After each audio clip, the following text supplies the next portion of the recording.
निर्जला एकादशी को बाकी सभी एकादशी में सबसे श्रेष्ठ माना जाता है। कहा जाता है कि इस व्रत को करने से व्यक्ति को मोक्ष की प्राप्ति होती है और भगवान विष्णु की भी विशेष कृपा रहती है।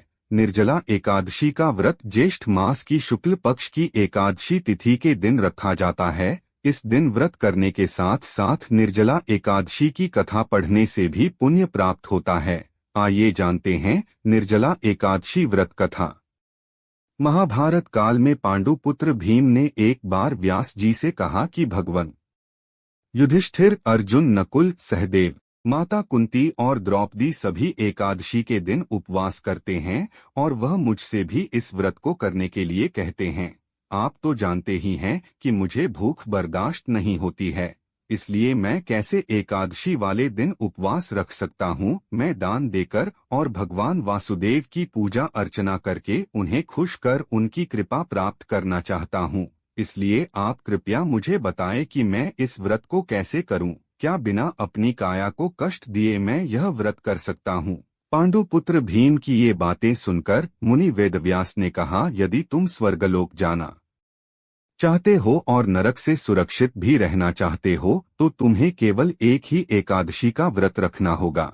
इतना सुनते ही भीम ने बोला कि सिर्फ एक समय का भोजन करके तो मैं नहीं रह पाऊंगा। मेरे पेट में वृक्क नामक अग्नि निरंतर प्रज्वलित रहती है। कम भोजन करने पर भी मेरी भूख शांत नहीं होती है।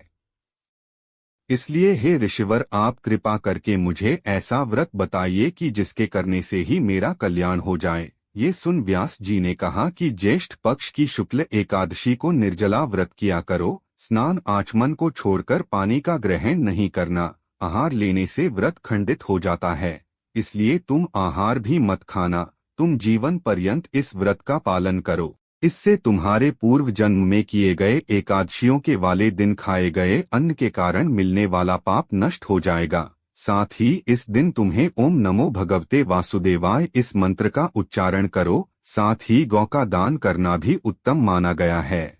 महर्षि व्यास की आज्ञा के अनुसार पांडुपुत्र भीम ने बड़ी हिम्मत के साथ निर्जला एकादशी का यह व्रत किया, लेकिन वह सुबह होते होते मूर्छित हो गए। तब उनके चारों भाइयों ने उन्हें गंगाजल, तुलसी का चरणामृत पिलाकर मूर्छा से बाहर निकाला। कहते हैं कि तभी भीम पाप मुक्त हो गए। एकादशी का वैज्ञानिक महत्व चंद्र चक्र के किसी भी अन्य दिन की तुलना में एकादशी के दिन वायुमंडलीय दबाव सबसे कम होता है। इस प्रकार यह उपवास करने और हमारे शरीर को शुद्ध करने का सबसे अच्छा समय है। यदि हम किसी अन्य दिन उपवास करते हैं तो उच्च दबाव तनाव हमारे सिस्टम को नुकसान पहुंचा सकता है।